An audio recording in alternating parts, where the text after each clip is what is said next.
Alright, this is the story of my cousin Jimbo.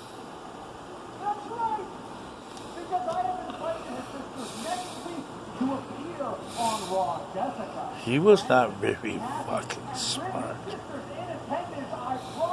My dad was not someone to fuck with.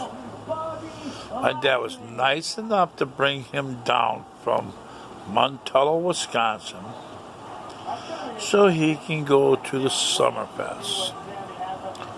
My dad was trying to make peace with the family on my mom's side. This is on my mom's side. And somehow, him and Ruth Graves, whatever, she called him the gypsy. Because he had both earrings. Ears pierced. He didn't know which one the gay one was, so he did them both. She called him the gypsy, and I think she had a thing right. He gave her a ride on the motorcycle. She's passed away too, so they're all together, whatever, up in heaven, riding a motorcycle, whatever. But, so he was trying to make amends with her. My mom left him, I left him, and he was trying to make peace with the family. So he went by her. I don't know how he found her, whatever. He had his ways, but he found out where she lived, and he gave her a visit. So when he was there, my dumbass cousin Jimbo was like, do you mind if I come to Milwaukee with you so I can go to the Summerfest? I have my own money, and can I just spend the weekend with you, and then you can bring me back Sunday? My dad looked at him and goes, imagine that, huh? The boy wants to come with me to Milwaukee. He goes, yeah, can I? And he looked at his mom, and he says, well, what do you think? She says, yeah. He's got his money saved up. He wants to do it, and he has no way of down there, but you just happen to come by, and boom. Give him a ride. Take him down there. So my dad took him down there and invited him into his house and that. And my dad was into being a nice guy and that, make amends with the family, whatever, my mom's side, This is because my sister, my mom's sister and her, whatever, got along good, so, trying to be nice. So, Jimbo slept on the couch or whatever, and we were there for the weekend, Friday. So, he's like, Friday is gone, and come home.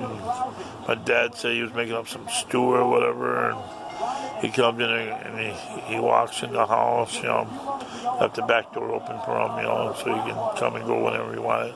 Just had to step over the back fence, and pretty brave walking. That was like his old neighborhood because he grew up on 37th and Lloyd, so there you go.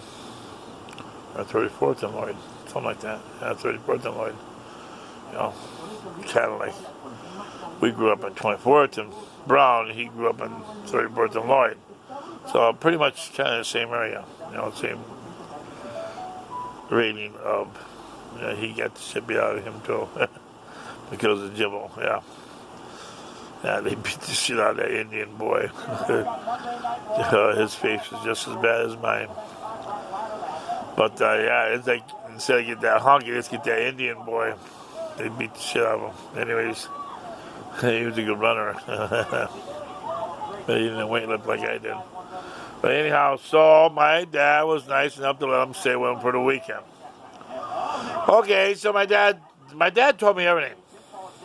This is when I was 17. When I was 18, I quit my school and whatever.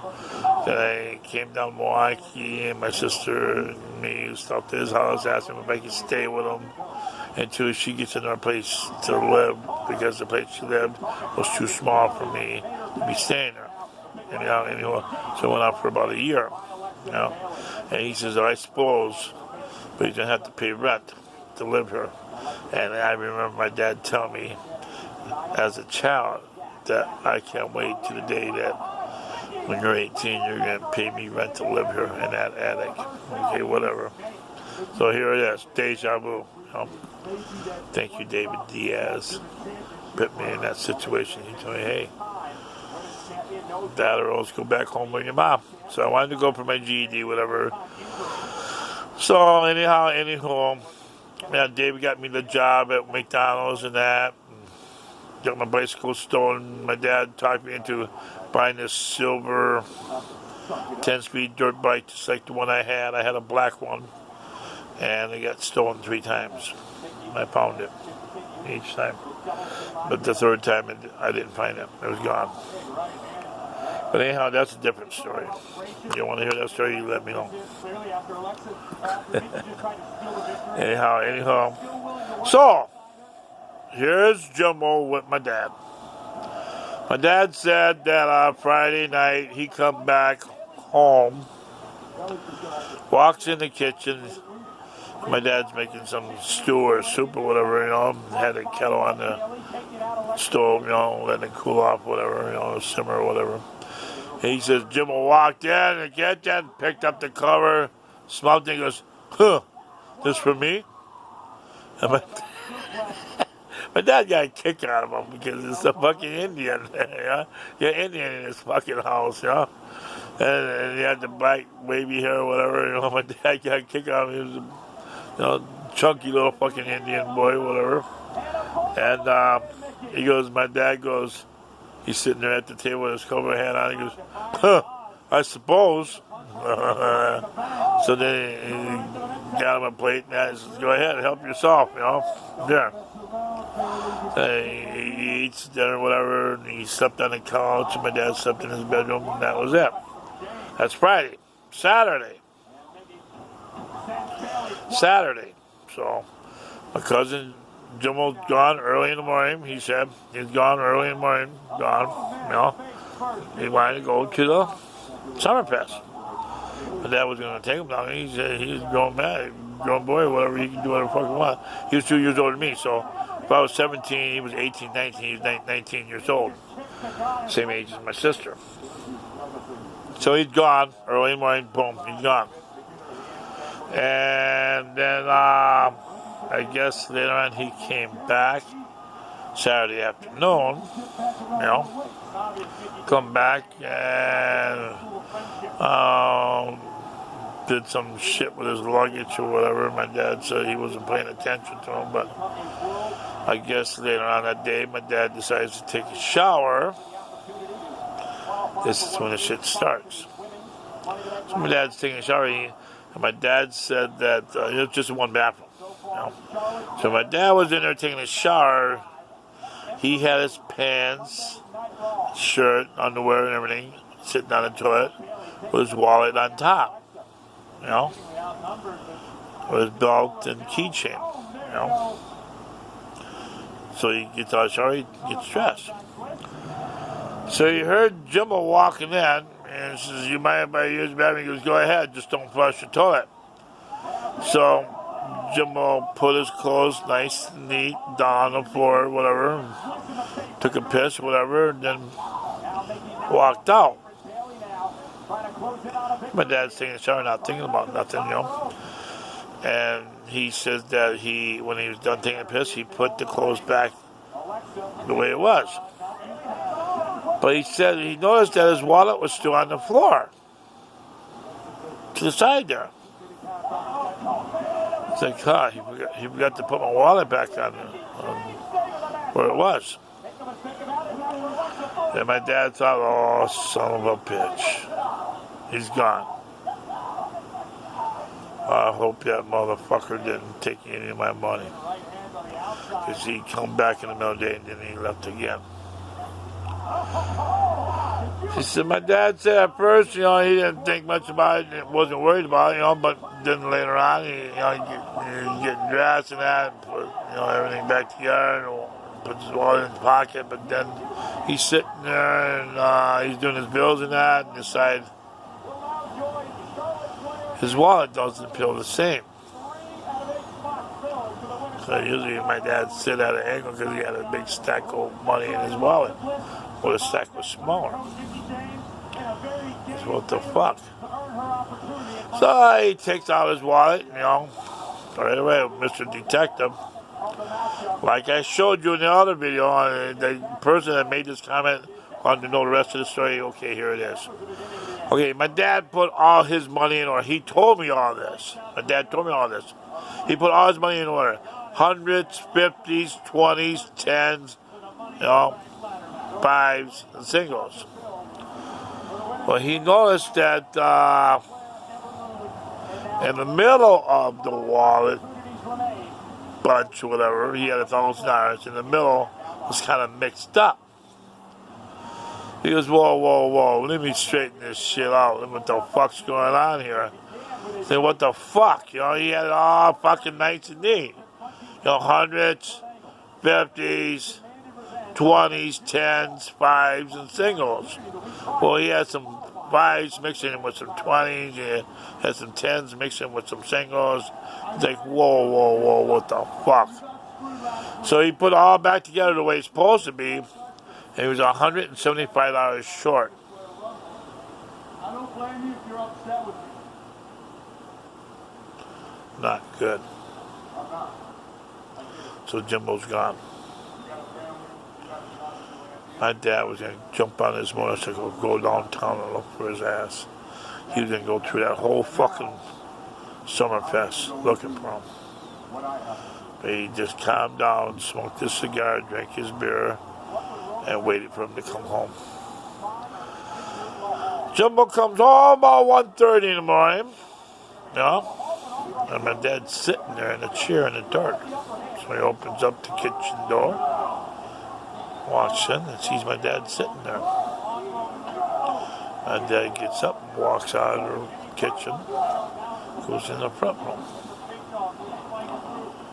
And then my cousin Jimbo comes in there and he sees there's nothing to eat. So he's sitting there on the kitchen table, sitting there. My dad comes walking out of the front room. He goes, so, did you have a good time? And my cousin Jimbo mumbled something. He goes, what? Speak up. What?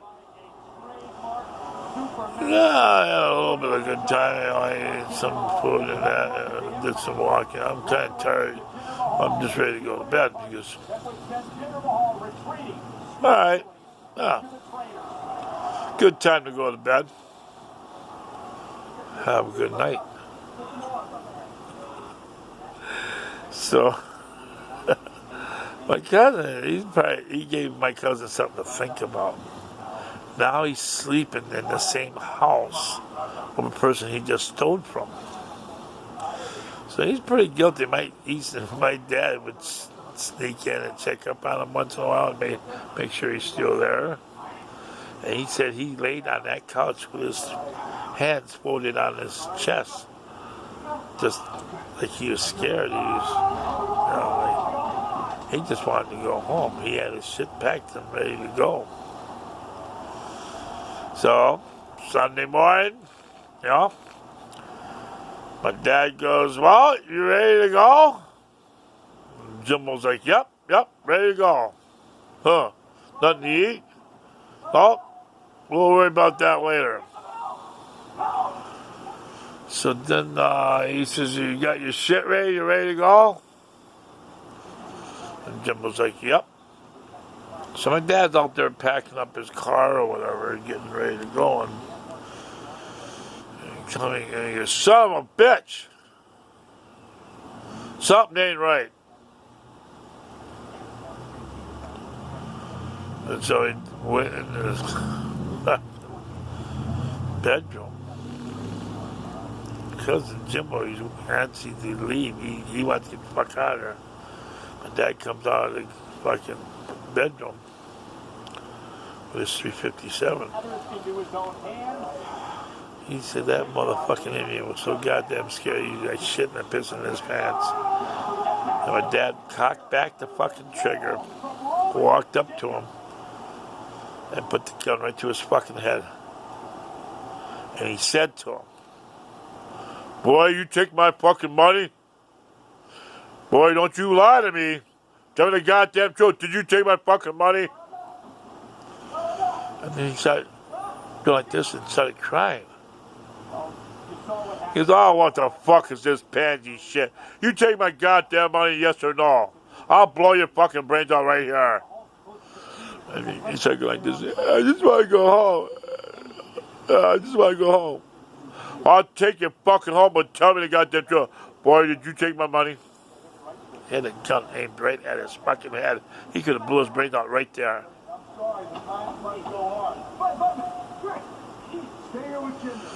And he says, no, I didn't take your money.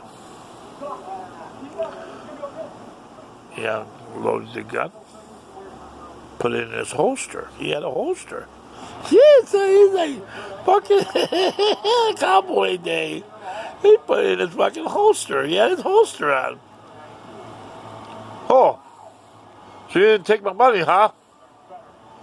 So, that shit in your suitcase.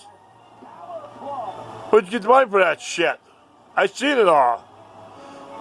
So Jim was like, oh, you went through my suitcase? Goddamn right I did. It's in my property. I'm going to fucking look at it. Hey, you got some girly problem there or what? You coming to get that shit? You spend my money on that shit, boy? He goes, no, I bought this with my money. Boy, don't you fucking lie to me. He put his hand on his hip, right by his gun, He's not. I'm telling you, I didn't take your money. He said, well, we're going for a ride. Get your ass in my fucking car now, boy. He got his fucking suitcase, fucking smelled that fucking door, and he standing there by the car. My dad had all the doors locked and shit. He got in there. He had his fucking gun in his holster. Gets in the car. He goes, nah, you're not getting in the front. You're getting in the back. And he had those locked power locks. And he had the front door locked, and he opened up the back door. So my cousin Jimbo got in the back door and got in, and he started fucking crying. So what the fuck you crying about, huh? I just want to go home. I just want to go home. Oh, I'll take you home, all right? So my dad said that he's going to give him a scare treatment. About halfway up north, from Milwaukee to Montello. He says, I believe you took my goddamn money and pulled out the gun and aimed it right at him. Pulled over on the side of the road. He said, I'll take you on the goddamn bridge and blow your fucking brains out and get it over with.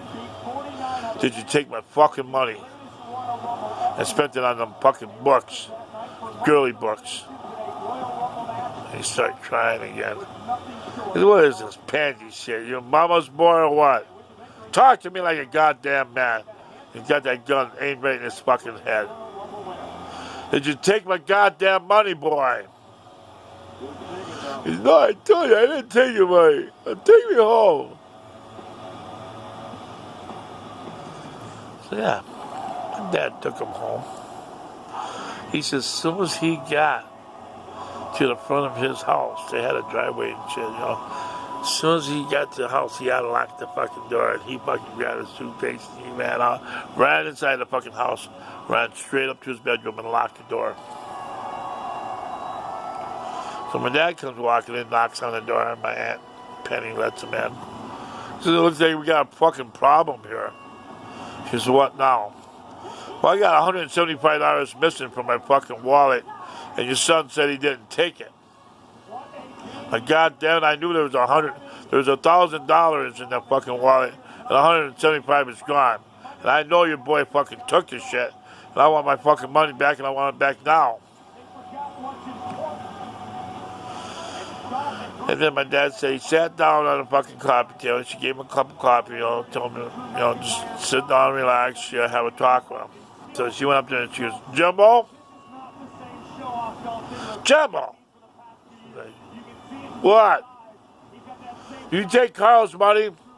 No. She come back down. She says, well, he said he didn't take it. And I believe he didn't take it. But if it means that much to you, I'll pay you back. He says, you know what?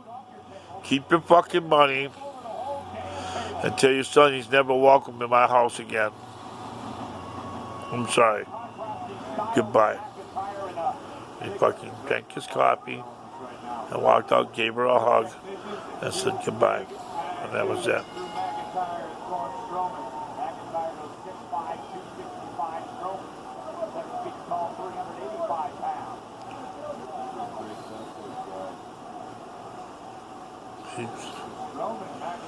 He was not smart, was he?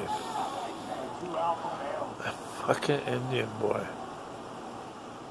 He was not smart. My dad could have killed his ass. I blew his fucking brains out and left him out in the fucking woods and been done with it.